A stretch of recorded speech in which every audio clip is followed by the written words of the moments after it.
What's up, everybody? It's Eric Vidari. All right.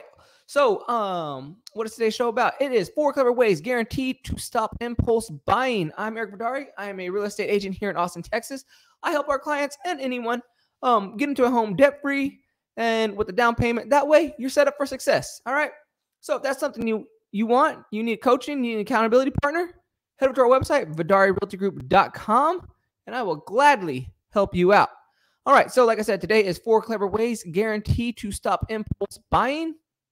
All right, so first I have to set this up before we get into those clever ways. You got to know what your essential spending is and what your minimum spending is for that month.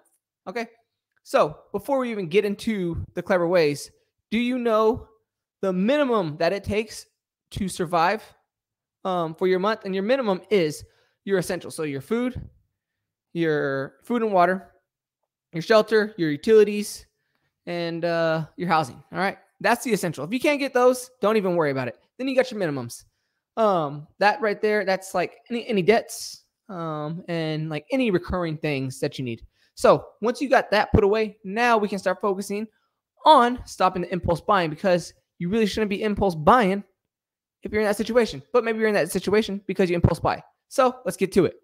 All right, so the first one is you have to have a personal miscellaneous fund. All right, this right here will automatically stop any impulse buy because you've given yourself a monthly minimum to spend on miscellaneous things. All right, so that's where a lot of our spending, where we say, where'd my money go? It goes to these miscellaneous impulse buys.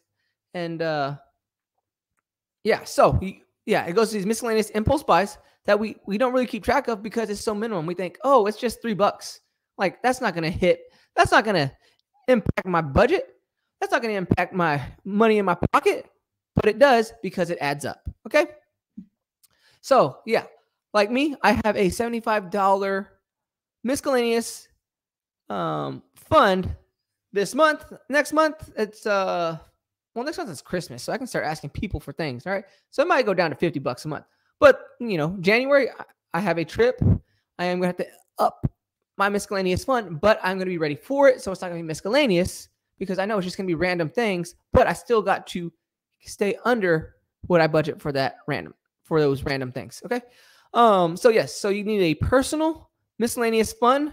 That way, you're like, oh man, I really want to go get some candy, or my problem was, this fishing lure is only $5. Okay.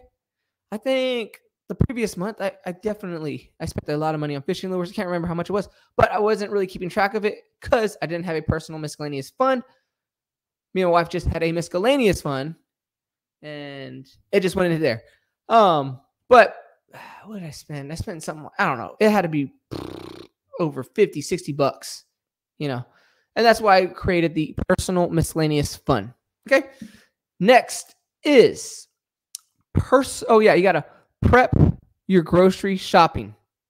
Okay. This one is tough. And on top of prepping your grocery shopping, you got to go in with what you need and only get that. Okay. So that's what I mean by you got to prep it. So you got to know what you need, what you want, how much it's going to cost, and if there's any alternatives out there. I will do a video on maybe how I'll do a video on how we can use coupons and look online for coupons to save money, but that's for another thing. Right now we're doing the guaranteed ways to stop impulse buying. And so grocery shopping, it's not an impulse buy, but we impulse buy when we are grocery shopping, and that's why we got to have like a written budget. We got to have a written items list. That's the only thing I can think of what we need, right?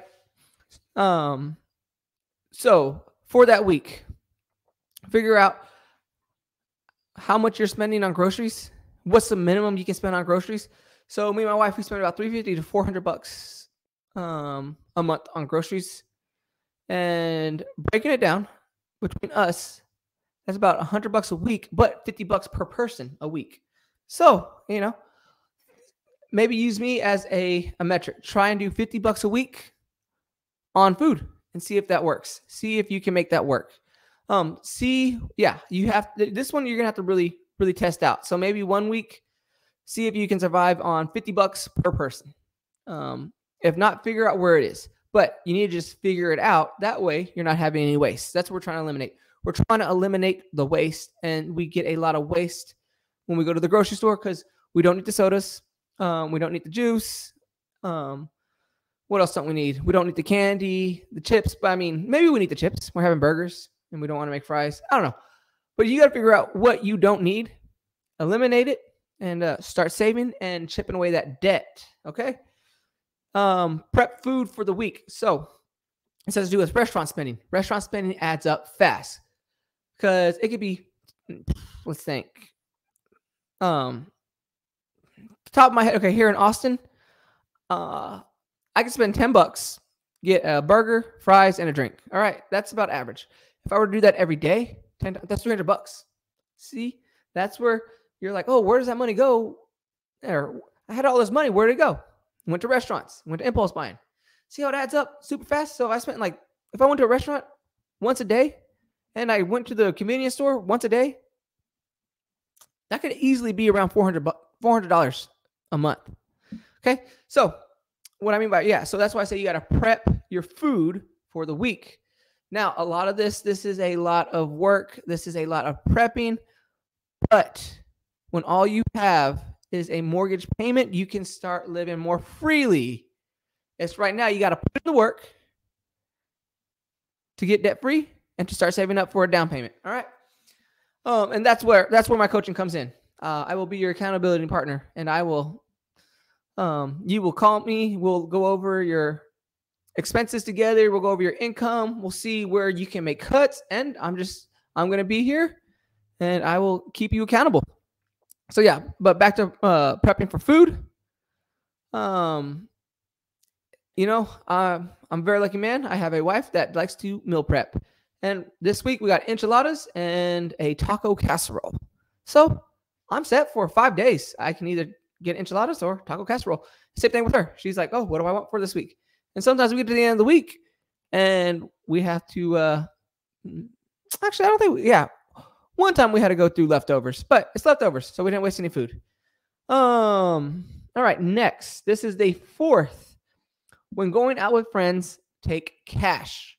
All right, it's very, very, very easy to get caught up in the moment, trying to impress your friends. You want to buy drinks. You want to go, I don't know, play at the arcade. It's very easy to forget about our budget. Our entertainment budget when we're having so much fun, right? But if you take cash, here's the thing. You're not going to want to overdo it because you don't want to pull out that card, all right? And you got to stick to the cash. So if I'm going out with friends on a Friday, $50. All right, there we go. And let me, I don't even know my entertainment budget. Let me see. Every dollar, sign in. See here. I'll share it with you. Hold on. Entertainment. Well, there's my miscellaneous. You know what? Here. Nope. Let's share. Share a screen. Let's do a Chrome tab. Let's do every dollar. Share. Okay. Here we are. Oh, you see there? Look, I even have holiday specific spending. All right. We got Thanksgiving. We're going to a lot of family and friends' houses and we're making dinner. That doesn't go into the grocery budget. That goes into holiday specific spending. So, for this month, I can stop some impulse buys. So let's think here. Funny money dates. I've already spent that much money. Where is my entertainment? Oh, this whole thing is personal. Restaurants, $100. Taxes. Oh, okay. Well, I guess I didn't put any entertainment up here. So we're going to go with fun money dates. I can see if I've spent. How much have I spent? On fun money and dates. I spent $8.64. That was on a movie. Boom. But if I were to go out with friends, I would. What would I do? All right. Okay. So if I were to go out with friends, this week, I would take $40. All right. what do we got? Actually, I probably wouldn't take $40. I'd probably take 20 because it's November 8th. All right, I'm not even halfway through the month, so I'm not going to take almost half of my budget at the beginning of the month. All right, this takes a lot of self-discipline, but it's worth it because I got to pay off a lot of debt today. Personally, other than my house, I just have $13,000 left. All right, but then we got my wife's student loans, which so that's probably around 40. But when we get to it, we're gonna tackle it, boom, like that. Anyway, so that is the 4 clever ways to guarantee to stop impulse buying. First, you got to have a personal miscellaneous fund. That way you can stop the impulse buying because you can only spend so much that month. All right, then you got to prep your grocery shopping, and you got to stick to the items on your grocery list, okay?